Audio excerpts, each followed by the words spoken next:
Bueno, ya nos avisaron. No sabía que tenía esa función, pero gracias por decirnos. Bueno, después de este exabrupto, les saludo en el nombre del Señor. Es una alegría poder estar acá con ustedes para poder compartir de esta mañana de la palabra de Dios. Siempre es un desafío, siempre es una motivación porque una de las cosas que normalmente la palabra hace es primeramente obrar en la vida del predicador. Yo creo que la palabra nunca va a funcionar, al menos en mi apreciación, sin antes haber hablado a quien va a exponer, porque de esa manera probablemente si tenías dudas te confirma cosas, te enseña, te quebranta, como sabemos que dice 2 Timoteo, reprende, redarguye, exhorta con toda justicia, y dice en la segunda parte, a fin de que el hombre de Dios sea perfecto, enteramente preparado para toda buena obra. Y este pasaje cumple todas esas características. En lo personal no tengo el libro del Antiguo Testamento o carta del Nuevo Testamento favoritos. Yo creo que el complemento de todo es lo que hace para mí perfecto y hermoso de toda la Biblia. Aunque les decía, hay textos que aportan más que otros. Bueno, continuando con el libro de Daniel, yo creo que a lo largo del tiempo, probablemente si yo preguntara cuántos recuerdan la frase que caracteriza al libro de Daniel que hemos venido estudiando, la absoluta soberanía de Dios en los asuntos del hombre. Si no lo has recordado, bueno, acá está, la absoluta soberanía de Dios sobre los asuntos del hombre. Y en este texto se va a corroborar una vez más todo esto. Dios tiene el control de todo. Veíamos la semana pasada un gran pasaje que nos desafió, puesto que el capítulo 7 remarcaba esta visión que tuvo Daniel de estas cuatro bestias, pero también lo que nos quería mostrar es esto. Dios es soberano, Dios tiene el control de todo lo que tenga que ver con su creación, tanto con sus hijos como con su creación, los hombres que no son parte aún de la familia de él, pero que sí son su creación. Y acá se va a corroborar. Ahora, a lo largo de este capítulo, vamos a ver que es realmente hermoso por lo siguiente. Tiene profecía, porque Daniel, iba a decir David, no sé por qué se vino David, Daniel tiene y presenta esta profecía.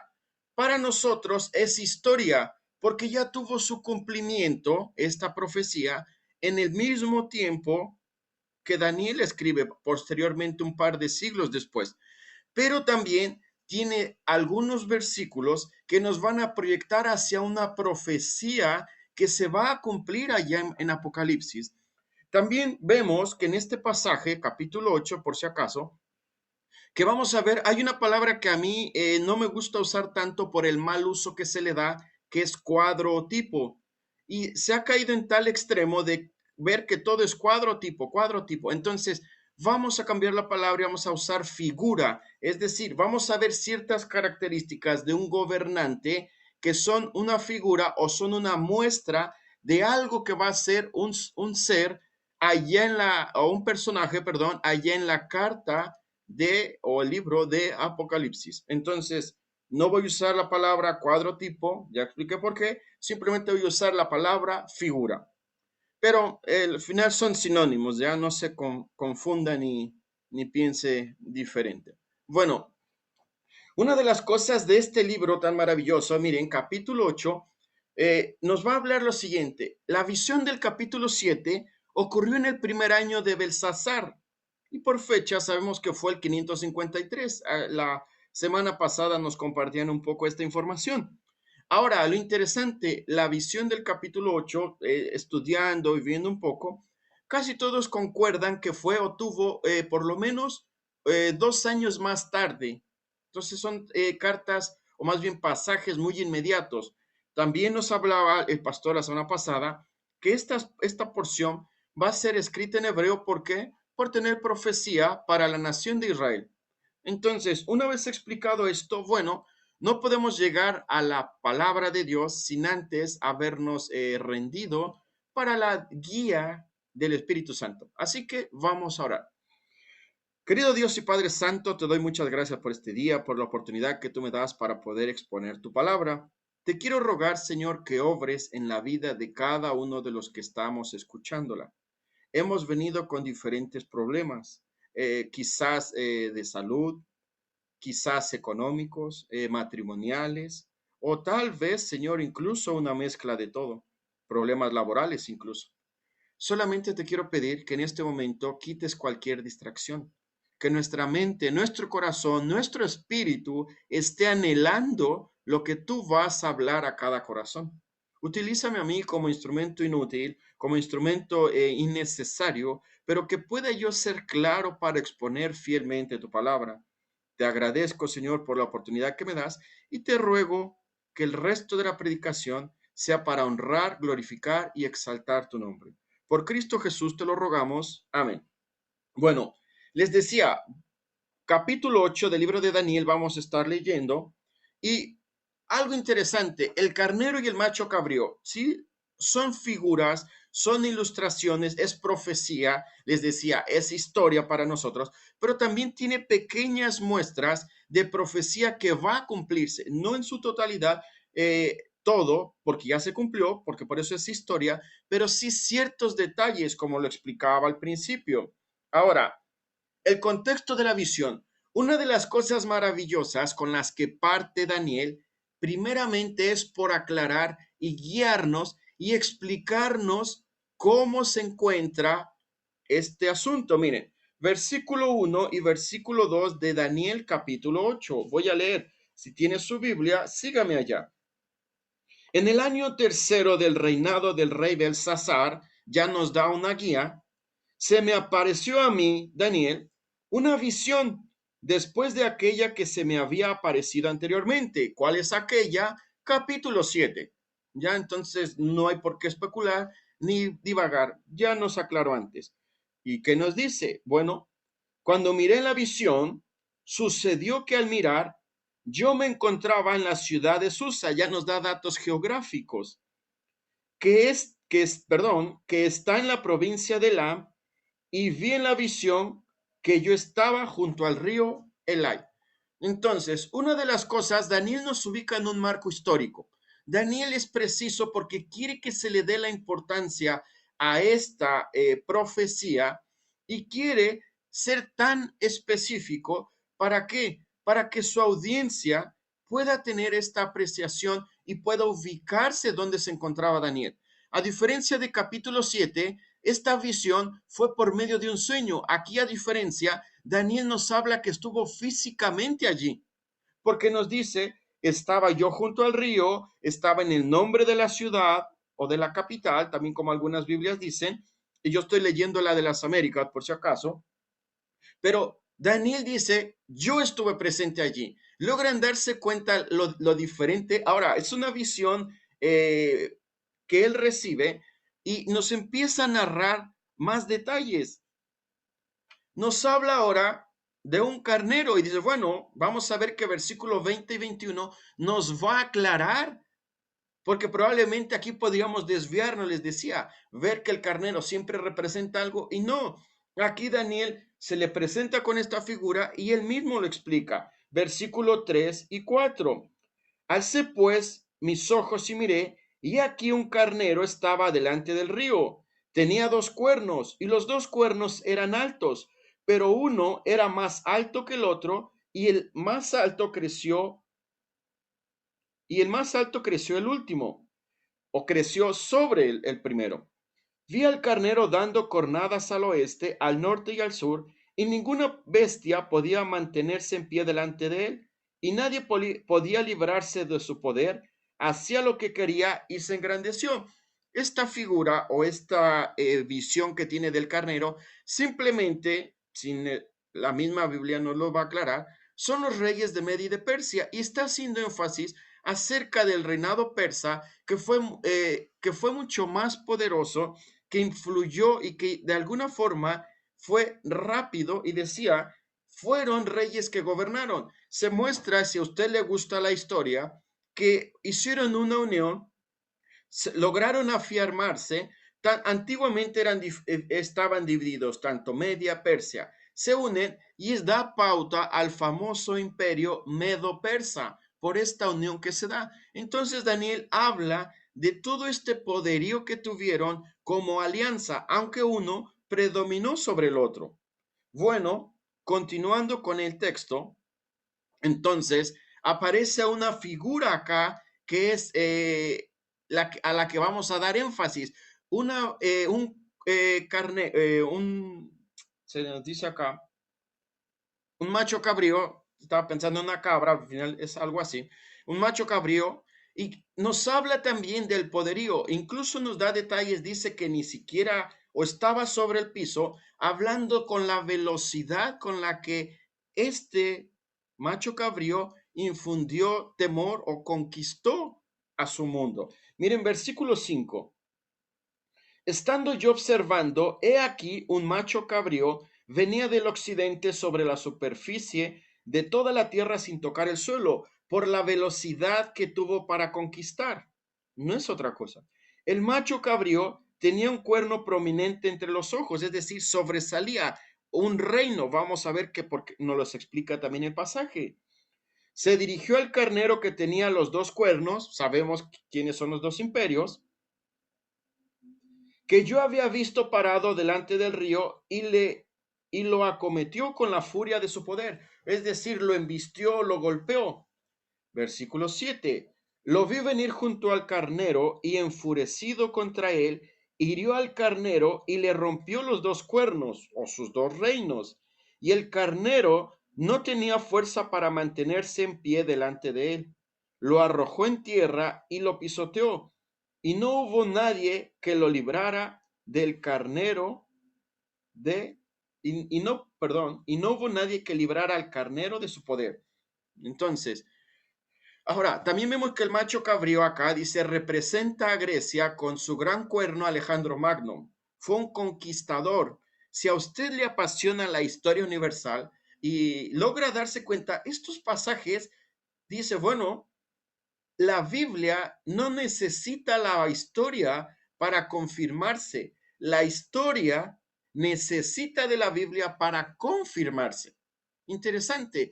Un aliado, una de las cosas que la historia ha reforzado es a través de pasajes. Y acá no es la excepción.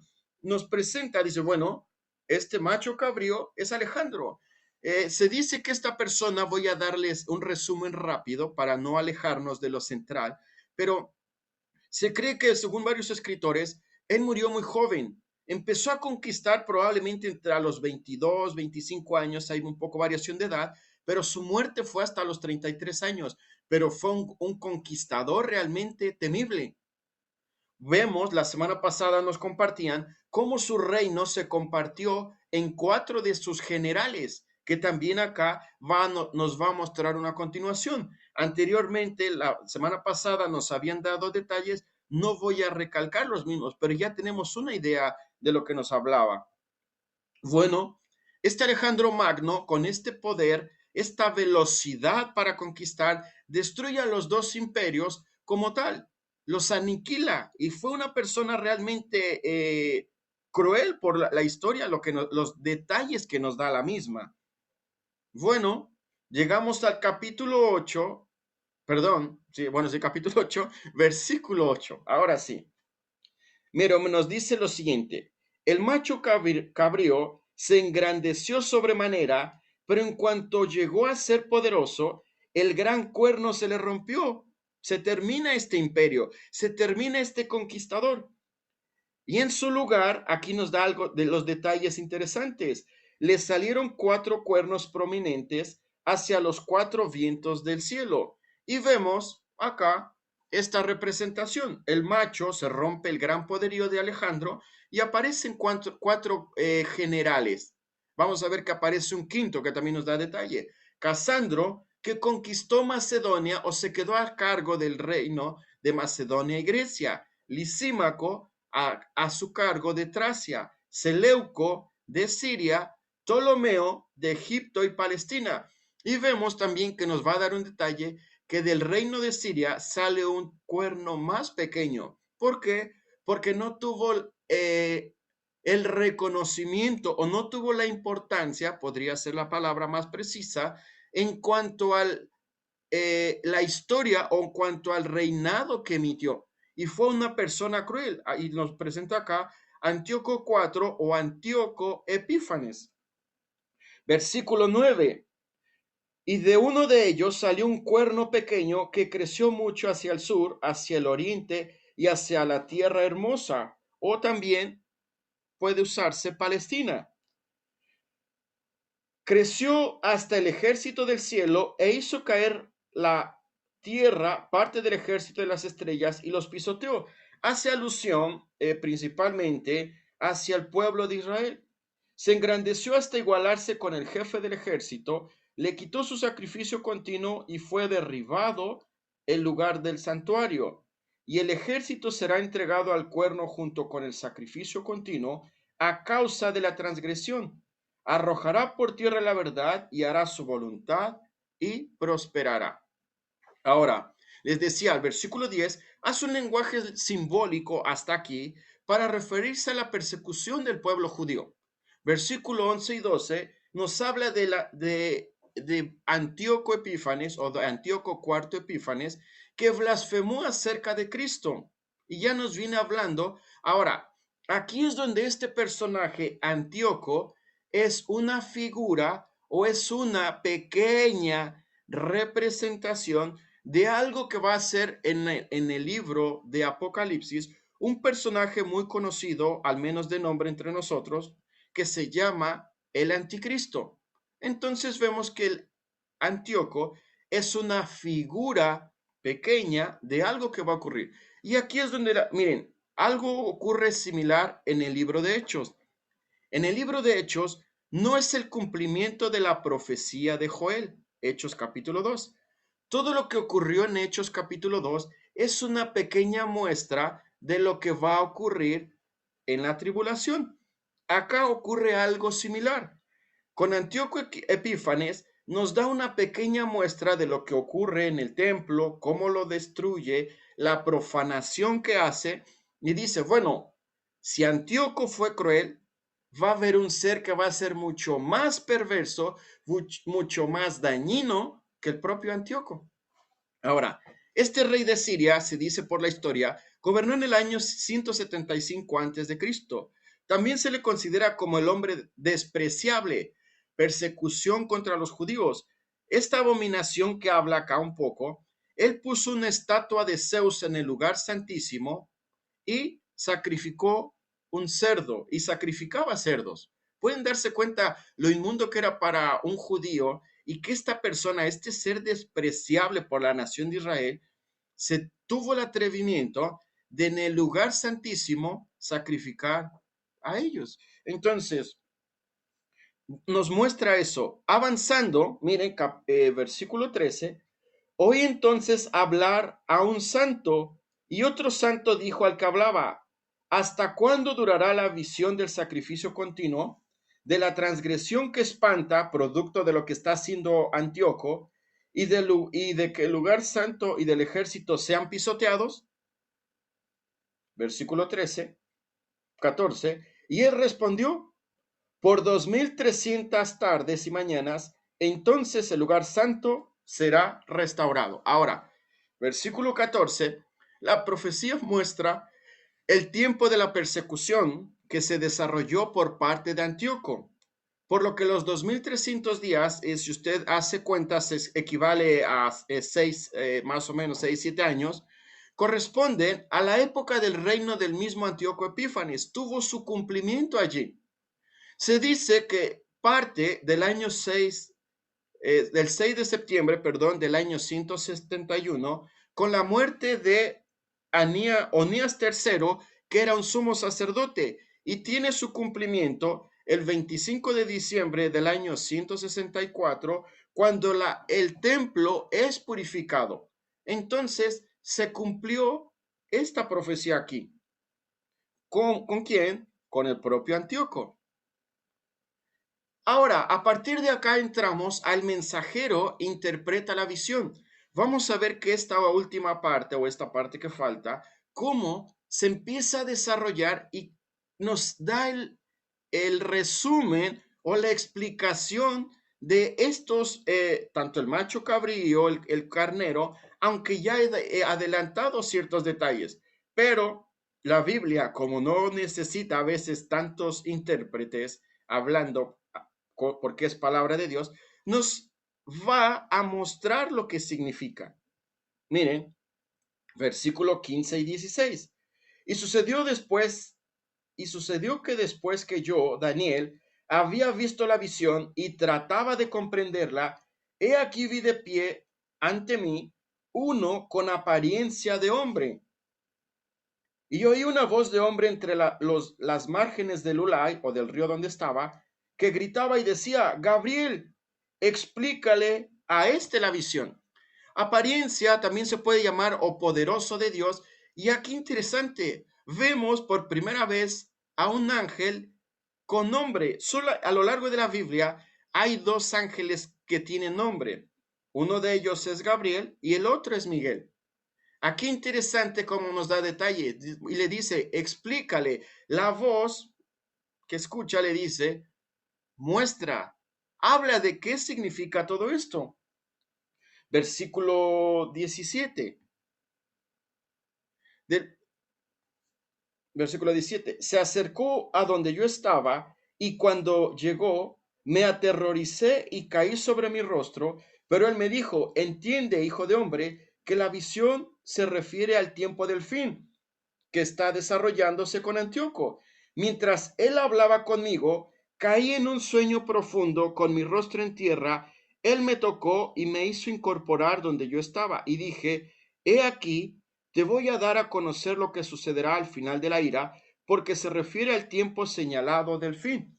Y aquí entra estudiando un poco y averiguando el tiempo del fin, esta famosa frase simple y sencillamente corresponde al fin de la profecía histórica y es una muestra también de lo que pasará a futuro. Es decir, tuvo su cumplimiento con Antíoco, pero también nos dice, bueno, algo va a ocurrir en un futuro, por lo cual se cree a lo largo, buscando, averiguando, algunos creen que por eso este texto tiene esta doble interpretación, históricamente y proféticamente. Versículo 20 y 21, miren. El carnero que viste, y aquí procede ya a hacerle más fácil la explicación o le da el ejemplo de lo que estaba ocurriendo. El carnero que viste con los dos cuernos representa a los reyes de Media y de Persia, simplemente. Y el macho cabrío peludo representa el reino de Grecia. Y el cuerno grande que está entre sus ojos es el primer rey.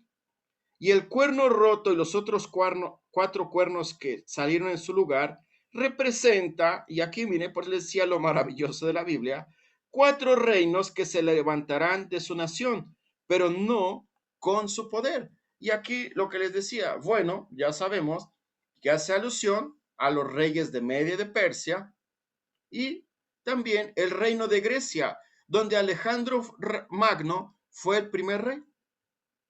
También vimos que del 22 al 24, miren, leo el versículo 23, y al final de su reinado, cuando sus transgresores se acaben, se levantará un rey insolente y hábil en intrigas, características propias del mismo. Su poder será grande, pero no por su propio poder. Destruirá en forma extraordinaria, prosperará y hará su voluntad. Destruirá a los poderosos y al pueblo santo. Y por su astucia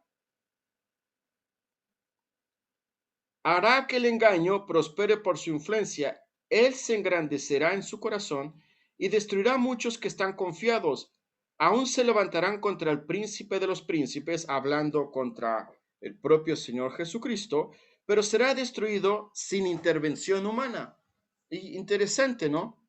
Ahora, rey altivo se refiere tanto a la persona de Antíoco, lo que les decía, como al anticristo en los postreros tiempos. Entonces, así como vemos que también otro pasaje similar cuando habla de la caída allá en Ezequiel e Isaías del propio lucero, que es una propia representación, así ocurre algo similar acá. Antíoco fue un rey altivo, fue un rey perverso. Y dice, bueno, si lograron ver que Antíoco tenía esta virtud de ser dañino, bueno, habrá alguien que será aún más perverso. Y está haciendo alusión hacia el anticristo. Mire, versículo 25. Bueno, lo leí, hablando acerca de que se levantará contra el príncipe de los príncipes. Versículo 26 y 27. Miren, una de las cosas que más afectó a Daniel fue la profecía que iba a desarrollarse en el cumplimiento de su nación, pero también, es mi apreciación, por lo complicado de la misma. Imagínese usted tener que ver y que se recibas un mensaje que tu nación va a ser destruida. Que te diga, a ver, te voy a dar un mensaje, tu nación va a ser destruida y va a ser cruel quien va a estar a cargo de lo mismo. Versículo 26. Y la visión de las tardes y de las mañanas que ha sido relatada es verdadera, pero tú guardas en secreto la visión, porque se refiere a muchos días aún lejanos. Para Daniel no fue algo fácil, para Daniel fue algo muy complicado el ver cómo se iba desarrollando todo esto y del impacto que iba a generar. Para Daniel, dentro de su contexto, saber que su nación va a ser destruida y que este reinado de este rey cruel, Antíoco Epífanes, de la maldad que iba a hacer, de todo lo que logró hacer, realmente fue algo que le afectó. Le afectó a tal punto que mire versículo 27. Yo, Daniel, me sentí agotado y enfermo algunos días. Fue algo difícil. Pero yo estaba espantado a causa de la visión y no había nadie que la interpretara. Eh, una de las cosas más difíciles a lo largo de los mensajes que reciben los profetas es acerca de la destrucción de su propia nación, acerca del cautiverio, acerca de la destrucción total, acerca de la destrucción del templo, y para Daniel no fue la excepción. Ahora, a la luz de todo esto, la absoluta soberanía de Dios sobre los asuntos del hombre. Regresamos a nuestra frase. A pesar de todo esto que enfrentó la nación, a pesar de estos reyes que conquistaron, vean cómo ha ido pasando de Nabucodonosor a su nieto y ha ido avanzando, Dios siempre ha tenido un cuidado de su pueblo. Dios no se ha olvidado de su nación. Muchas erróneamente se ha interpretado de que ahora hay un nuevo Israel espiritual. Eso es mentira, no existe el Israel espiritual. Existe la nación de Israel y existe la iglesia o el cuerpo o la esposa del Cordero. Pero nosotros nos estamos superando a Israel como nación. Simplemente somos la esposa, el cuerpo como tal. Al tener este pasaje, al estudiar este pasaje, realmente vemos lo que les estaba diciendo. Hay situaciones que a veces escapan de la mente o de la comprensión humana. Lo fue para Daniel. En la mente de Daniel quizás él no esperaba que la nación tuviera que pasar todo esto. Pero a la luz de la Biblia, hermanos, podemos ver que Dios siempre tiene un plan. Dios siempre ha mantenido un remanente. Dios siempre tiene un cuidado. Algo que nos tiene que caracterizar, algo que nos debe fortalecer, a pesar de que muchas veces Dios va a obrar de formas que no vamos a entender, Dios sigue siendo soberano. Dios está en control. Él sabe de tu sufrimiento. Él sabe de tus alegrías. Él conoce tus lágrimas. Él sabe de tus fortalezas. Él entiende tus debilidades. Él sabe de tu frustración, pero también se goza con tu alegría. La absoluta soberanía de Dios sobre los asuntos de los hombres. Hermanos, es tiempo de ponernos a cuentas, es tiempo de madurar, es tiempo de sacar este compromiso que hemos adquirido. No se trata de ir y a rebelarnos contra alguna autoridad, sino se trata de ser los hombres y mujeres que Dios demanda, que a través de estos estudios pretendemos que ustedes puedan llegar a conocer íntimamente a este Dios soberano, a este Dios que obra perfectamente sobre su creación y que cada día no pase un instante sin que tú te puedas acercar a la lectura de su palabra ni a conversar con Él a través de la oración. Es una necesidad, no es una obligación. Si tú estás por obligación, yo te diría con mucho cariño, te engañaron porque entonces no te predicaron el verdadero evangelio. Cuando te presentan el verdadero evangelio, todo esto surge por naturalidad y por el deseo de agradar a Dios, no por obligación. Si estás por obligación, sería bueno volver a repasar el plan de salvación. No digo que no eres salvo, pero quizás te estás olvidando qué hizo por ti Cristo en la cruz. Vamos a orar. Querido Dios y Padre Santo, agradecidos estamos por este pasaje y ver cómo hubo un rey poderoso, cómo hubo un rey destructor, cómo hubo una persona que tuvo prejuicio, dañó a tu nación. Pero Señor, también podemos ver el control absoluto de todas las cosas. Señor, estamos dependientes de ti. Estamos en este momento en una situación complicada donde muchas cosas quizás en nuestra mente no tienen sentido. Estamos en medio, Señor, de una situación donde quizás estamos privados de nuestra libertad. En tu mente, en tu plan, todo esto tenía y tiene un propósito. Nada se ha escapado. Esto no tiene poder maligno, esto tiene poder tuyo porque tú lo estás permitiendo. Así que, Señor, ayúdanos a confiar en ti. Ayúdanos a descansar en ti. Ayúdanos a comprometernos contigo. Que tu palabra sea una necesidad diaria para nosotros, que la oración sea un deseo continuo en nosotros y que el propagar el mensaje de salvación sea una realidad en nosotros. Ayuda a cada uno de mis hermanos con las luchas que tengan en este momento. Sabemos que tu Espíritu, el Espíritu Santo es poderoso, el Espíritu Santo reprende, el Espíritu Santo exhorta, el Espíritu Santo redarguye, el Espíritu Santo guía y ayúdanos a aferrarnos de esas verdades. Es nuestro consolador, es nuestro Santo Espíritu viviendo en nuestro propio corazón. Gracias te damos por tu muerte en la cruz. Gracias te damos, Señor, por este tiempo. Y te pedimos que a lo largo de la mañana podamos seguir reflexionando de la absoluta soberanía que tienes sobre los asuntos del hombre. Por Cristo Jesús te damos las gracias. Amén. Bueno, hermanos, no podemos llegar a la palabra, no podemos finalizar la palabra sin tampoco entender la necesidad de alabar a Dios, exaltar y glorificar a quien Él es en nuestro corazón. Y es por ello que es importante cantar con gozo, con alegría, con dedicación, porque lo hacemos para alabar y glorificar a Dios. Así que vamos a dar tiempo para que nuestro hermano Alex pueda guiarnos a través de la alabanza.